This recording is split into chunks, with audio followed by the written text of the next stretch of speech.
Hey, I'm Chief Matt from Ports and Pensions, retired fire chief, full-time cruiser. Royal Caribbean charges $89 to $150 per person for Bermuda excursions. Two of you? That's $300 before you've left the pier. Here's what we do instead. A $19 day pass, bus and ferry, the whole island. No guide, no schedule, no excursion needed. Bermuda is the one cruise destination where you can skip every excursion and see more than the people who didn't.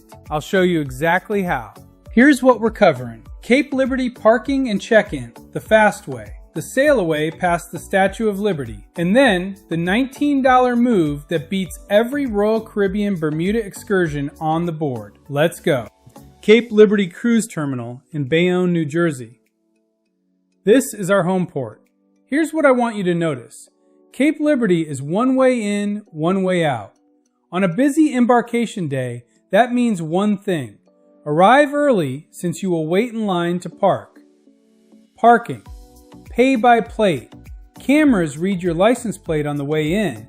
You pay on the way out. No ticket to manage. Just park and walk. Luggage drop. There's a loop right at the terminal entrance.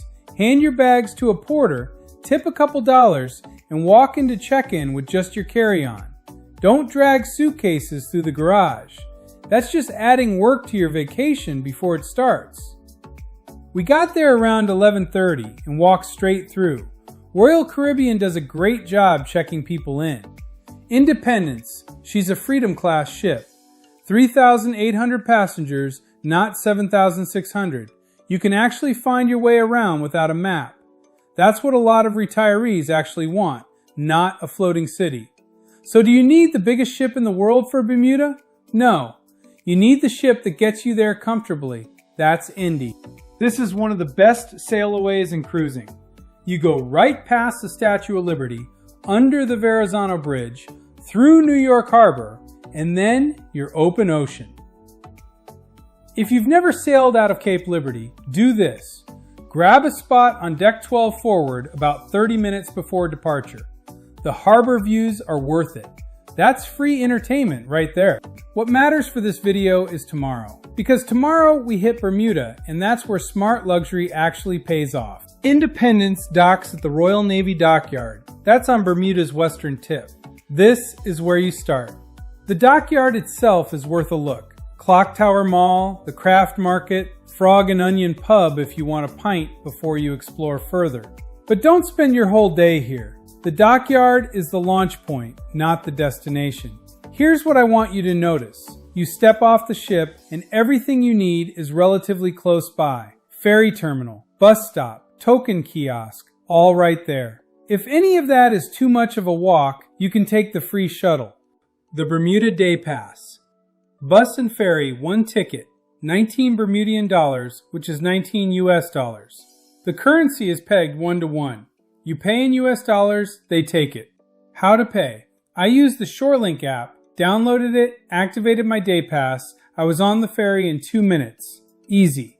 I had international cell service, which worked great. If you don't have international data, no problem. Tokens are available right at the visitor center near the ferry terminal. Either way, you are getting on that ferry. Just know it's not complicated. The ferry to St. George's is the best move we made. 45 minutes across some of the most beautiful water you've ever been on. You're looking at Bermuda from the sea, the same view the Royal Navy had 400 years ago. The Royal Caribbean excursion, $120 per person. Goes to the same place. You do the math. The same day pass covers the bus, which runs right through Hamilton and connects back to the dockyard. If you want to hit Hamilton for lunch and ferry back, same pass, same ticket. The whole island is connected.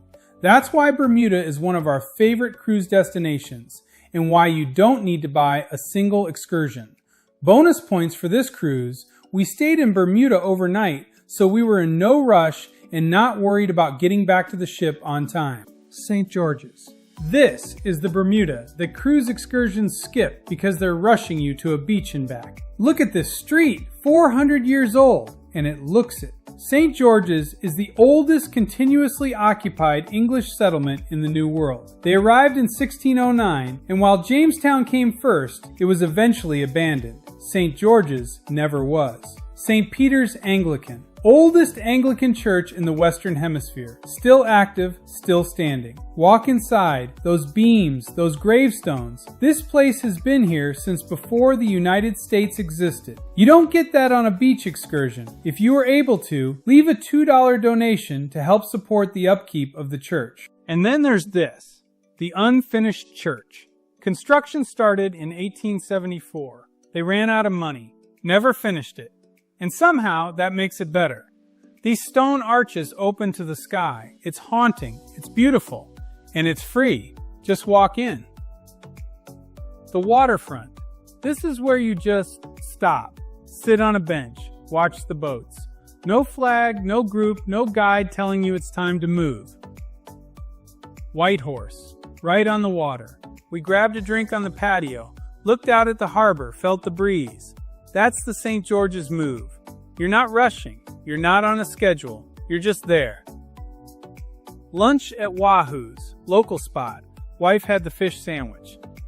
I had Wahoo nuggets, fresh, simple. That's smart luxury without even trying. Moongate Brewing, local beer, local crowd. We sat, we drank, we talked to people who actually live here. That's the difference between visiting a place and experiencing it. Excursions don't give you that. 5 hours exploring St. George's, a drink at White Horse, lunch at Wahoo's, a beer at Moongate, the unfinished church, St. Peter's, the waterfront. The day pass got us here for $19. The excursion that covers half of this, $120 per person, minimum. This is what Bermuda actually feels like, not the filtered version, the real one. Getting back. Here's the strategy, and this is the fire chief in me talking. Check the ferry schedule before you leave the dockyard in the morning. It's posted at the dock. It's in the ShoreLink app. The ferry runs on a timetable. It's reliable, but it's not infinite. Last ferry from St. George's to Dockyard is usually around 5 p.m. Confirm it for your sailing day, and don't cut it close. Be back at that ship 45 minutes before all aboard. Not 15, not 10, 45 minutes. Because if the ferry runs late, and it can, you are not watching your ship sail without you. I've never missed a ship. I don't plan to. Build in the buffer, then enjoy every minute you have. Bermuda on Independence of the Seas from Cape Liberty. Dockyard to St. George's on the ferry. The island on the bus. All for $19. No excursion, no schedule, just smart luxury. If you're cruising Bermuda in 2026, save this one. Share it with whoever's going with you. And if you want real deal cruise advice from a retired fire chief, hit subscribe. Drop your questions in the comments. I read every one. I'm Matt. See you in the next one.